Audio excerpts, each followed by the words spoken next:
Hello friends, ഇന്ന് ഞാൻ ഉണ്ടാക്കുവാൻ പോകുന്നത് ടേസ്റ്റി ആൻഡ് സ്വീറ്റ് വയണയിലെ അപ്പം.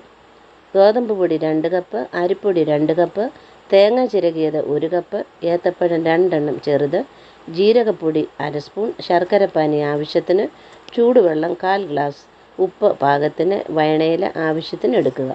ഗോതമ്പ് പൊടിയും അരിപ്പൊടിയും പഴവും തേങ്ങ ചിരകിയതും ജീരകപ്പൊടിയും പാകത്തിനുപ്പും എല്ലാം കൂടി ചേർത്ത് നല്ലതുപോലെ ഇളക്കി കുഴച്ച് അതിലേക്ക് ശർക്കരപ്പാനിയും ചേർത്ത് കുഴച്ച് 10 മിനിറ്റ് വയ്ക്കുക.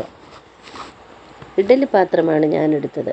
2 കപ്പ് വെള്ളം ഒഴിച്ചതിന് ശേഷം ഒരു വയണയില 2ആയി മുറിച്ച് ആ വെള്ളത്തിലേക്കിടുക, നല്ല മണം കിട്ടുന്നതിന് വേണ്ടി.